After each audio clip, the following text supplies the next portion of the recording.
pernah bosan mengangkat kisah tentang para ilmuwan Indonesia yang masyhur di negeri orang. Mereka itu membuat kita kagum, bangga bahwa ada orang-orang Indonesia yang mampu bersaing dengan bangsa-bangsa lain di kancah internasional.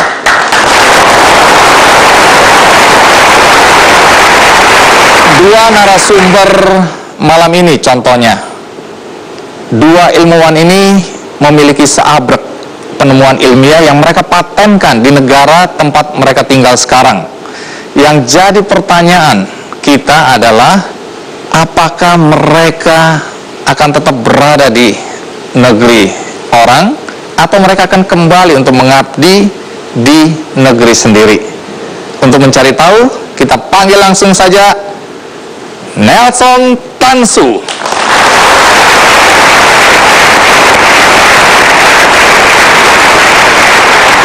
Iya, terima kasih banyak. Masih banget. Iya, masih muda, jadi saya panggil Bung Nelson aja ya. Nelson juga boleh. Oh, Nelson. Iya. Bung aja lah. Bung Nelson, selamat datang di Indonesia. Terima kasih juga, for having me di sini ya. Baik. Saya dengar Anda tinggal di Amerika ya? Iya, di kota Bethlehem, Pennsylvania. Pekerjaan Anda sebenarnya apa ini? Saya jadi profesor di Lehigh University. Profesor? Iya, sudah. Semudah ini.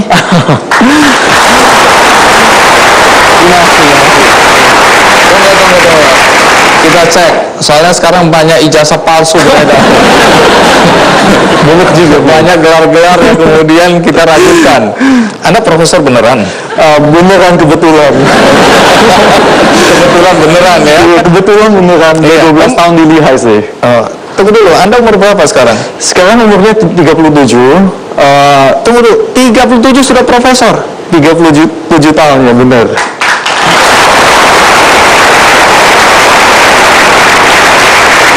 Jadi sebelum profesor, Anda doktor? Iya, S3-nya di Wisconsin. Umur berapa dapat doktor? 25 kebetulan.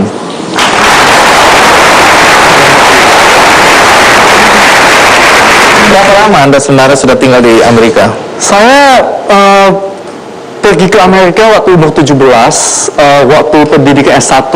Setelah selesai dari SD sampai SMA di Sutomo 1 Medan ya. Jadi waktu S1 umur berapa? Waktu itu umur 20. Iya. 20 saya baru tamat STM. Saya dengar Anda punya penemuan ilmiah dan sudah dipatenkan. Betul? Benar. Dalam studi ilmiah itu biasanya terdapat dua hal yang penting ya, yaitu publikasi di jurnal internasional dan juga kadang-kadang juga soal paten. Itu ada dua hal agak berbeda. Kalau jurnal ilmiah itu lebih kayak mengenai soal hal-hal yang merupakan penemuan pertama gitu di dunia ini ya. Dan juga paten-paten itu biasanya lebih fokusnya pada inovasi yang untuk aplikasi kepada semoga untuk adalah aplikasi di industri gitu. Ya, jadi dua-duanya ada gitu. Menarik ya. Dan Anda lakukan kedua-duanya. Iya, benar. Nanti kita akan tanyakan penemuan ilmiah apa yang sudah Anda patenkan. Tapi sebelum kita lanjutkan, ada baiknya kita mengenal lebih jauh Nelson Tansu berikut ini.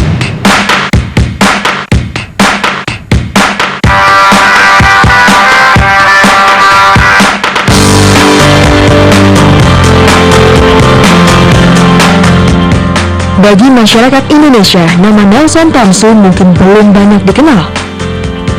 Tetapi, siapa sangka dialah sosok yang mengharumkan nama Indonesia di berbagai negara di dunia atas prestasi dan dedikasinya di bidang fisika. Nelson Tansu adalah pria kelahiran Medan 20 Oktober 1977 silam. Ia adalah putra kedua pasangan Iskandar Tansu dan Lili Au. Ketertarikan Nelson pada bidang fisika tumbuh sejak ia masih belia. Kala itu, Nelson gemar membaca biografi fisikawan ternama dan termotivasi untuk menjadi profesor fisika ternama di Amerika. Untuk mewujudkan mimpinya tersebut, selepas SMA tahun 1995, Nelson melanjutkan pendidikannya ke Universitas Wisconsin di Amerika dengan mengambil jurusan matematika terapan, teknik elektro, dan fisika.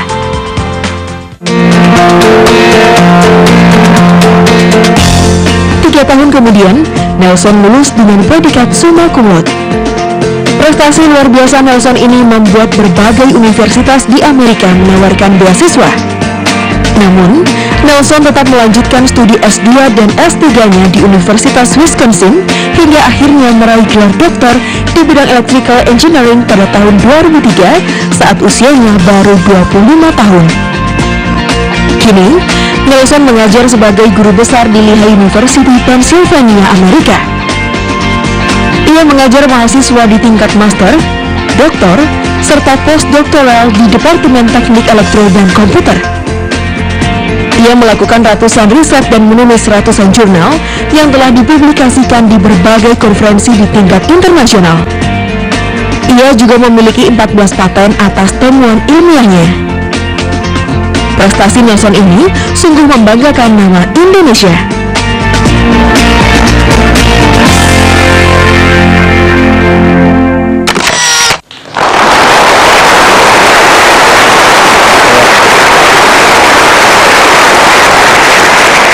Saya kembali mau tanya soal paten.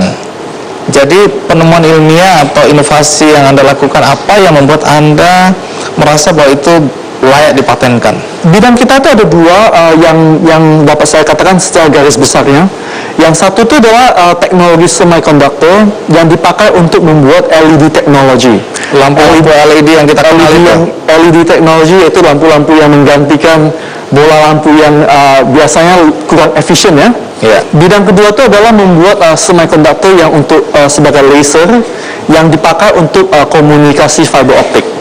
Saya akan tanyakan lebih lanjut, tapi saya ingin tahu umur berapa sebenarnya Anda ke Amerika waktu itu ya? 17. Oh, 17 itu tadi? Iya. Dari Medan? Dari Medan. Tembak langsung ke Amerika? Iya. Nggak kaget-kaget itu ya? Orang-orang Batak biasa ke Jakarta aja udah kaget-kaget itu. Tidak kaget, karena memang saya sejak kecil tuh sudah tahu sih bahwa memang tujuan saya itu adalah ke Amerika Serikat untuk menjadi profesor ya. Tunggu dulu, waktu kecil sudah cita-cita jadi profesor? Iya, waktu sekitar umur ya mungkin 6 atau 7 lah. Kok bisa? Di keluarga kita tuh memang ada beberapa paman saya tuh memang juga profesor dan juga mendapat S3 di luar negeri atau dulu ya, zaman-zaman dulu, sudah tahun 70-an. Dan waktu sekitar umur 6-7 itu saya diekspos kepada apa yang disebut sebagai profesor gitu. Dan kemudian tuh kayaknya merupakan pekerjaan yang sangat bagus ya kayaknya ya, jadi ngajar di universitas. Masih kecil dengar profesor belum tahu artinya apa, belum tahu aku ingin jadi profesor gitu. Karena kebetulan saya ada cousin saya, masa sepupu ya, yang memang jadi profesor juga waktu itu. Jadi Anda dibanding-bandingkan dengan cousin saya itu lebih jauh dari kita, sampai 20 tahun dari saya. Anak kecil dibandingkan dengan orang yang dewasa. Jadi saya bisa melihat, ini kayak bagus ya, kayaknya semua kakek saya tuh bangga gitu kepada mereka. Jadi artinya tuh kayaknya mungkin saya harus jadi begitulah, katakanlah. Anda mulai kelihatan pintar itu umur berapa sih? Saya sampai sekarang belum kelihatan. Saya kira sebenarnya bukan soal pintar lah ya. Kalau dari ranking itu mungkin sejak SD lah. SD kelas 1 dan 2 itu. Tetapi saya sebenarnya tidak mau mengatakan dengan cara apakah pintar atau tidak ya. Maksudnya saya sebenarnya banyak yang nggak tahu juga ya bahwa waktu TK itu ya, waktu TK A dan B kalau nggak salah ya, itu saya tuh juara terakhir atau juara 2 dari belakang lah. Oh, TK A dan B, serius? Belum kelihatan itu ya. Tidak ada prospek lah ya waktu itu. Lalu waktu itu mama saya tuh loncatin saya tuh ke SD. Di SD itu loh barusan saya tuh menunjukkan bahwa ada prospek yang lebih cerah katakanlah ya, dan katakanlah itu sebenarnya bukan soal pintar atau tidak. Di SD itu kan pelajarannya itu lebih serius. Waktu di SD itu pelajarannya menulis dan juga membaca, dari situ matematika lebih fokus. Memang dari dulu udah fokus sih, cuma maksud saya tuh waktu kecil tuh pelajaran yang seperti menggambar, menari, bernyanyi dan segalanya yang di TK itu saya benar-benar tidak ada harapan lah, katakanlah ya. Tidak ada sampai sekarang juga tuh. Menarik, karena tentu kita ingin tahu bagaimana sampai anak Medan ini bisa sampai tinggal menetap di Amerika dan menghasilkan penemuan-penemuan ilmiah ya. Kita rehat sejenak, ikuti terus KKND. Ya.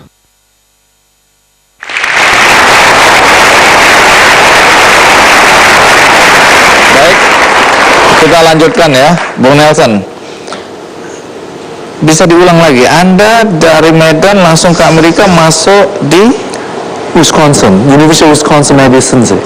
atas biaya sendiri atau? Atas biaya orang tua waktu itu. Oke, jadi waktu Anda sekolah di atau melanjutkan kuliah di Amerika, ambil jurusan apa? Awalnya saya masuk di fisika. Oke. Lalu saya mendapat tekanan dari ibu waktu itu yang ingin saya mencari profesi selain fisika. Kenapa fisika? Apa yang salah? Mungkin fisika itu lebih diasosiasikan sebagai profesi yang sulit mendapat pekerjaan yang dapat katakanlah dengan income yang baik ya. Lalu untuk kompromi, saya itu lalu mengambil jurusan teknik elektro dan juga fisika untuk menyenangkan mama saya lah, katakanlah ya. Tapi hal tersebut adalah hal yang baik karena itu adalah hal yang tepat sekali untuk saya sendiri, dan semua inovasi di laboratorium saya sendiri dan juga publikasi ilmiah kebanyakan berdasarkan ekspertis yang berada pada dua bidang ini, fisika dan juga teknologi. Dan padahal awalnya itu adalah untuk hanya menyenangkan mama saya waktu itu. Tapi sekarang Anda merasa bahwa itu adalah hal yang tepat ya. Iya. Kemudian Anda menyelesaikan S1 berapa lama? Waktu itu sedikit di bawah 3 tahun, ya 2 tahun 9 bulan. Sebelum 3 tahun udah selesai waktu itu. Iya. Predikatnya? Summa cum laude lah.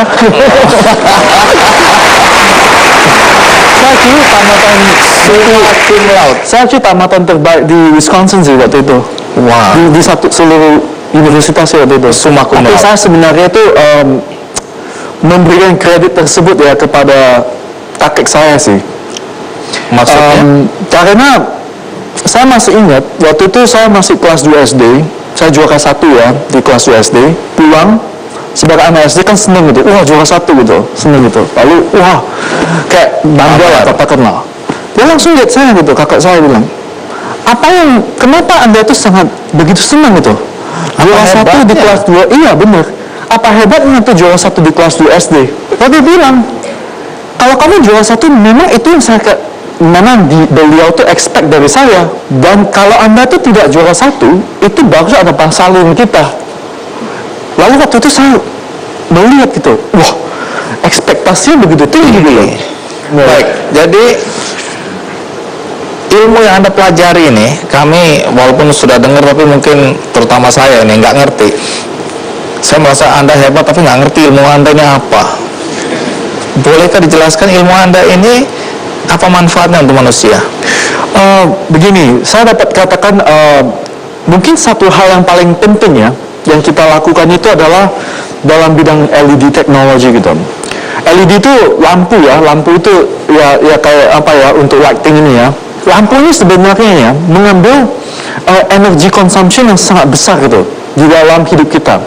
Sekitar 22% dari listrik yang digunakan ini adalah untuk lampu ini biasanya di Amerika ya, saya nggak tahu di Indonesia ya, pasti ada statistiknya yang berbeda sedikit, tetapi antara 22% sampai sekitar 30% biasanya. Jadi artinya kalau kita itu bisa 10 kali lebih efisien, kita tuh dapat mengurangi sampai 20% sampai 25% dari listrik punya penggunaan listrik di dalam energi listrik dalam dari penghematan ini ya. Iya, kebetulan dari sana itu waktu sekitar dapat dikatakan sekitar tahun 2007-an lah ya.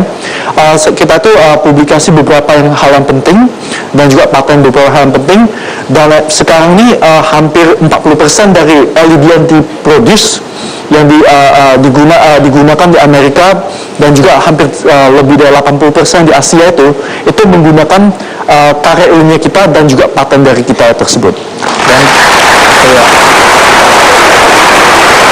Dan menarik karena saya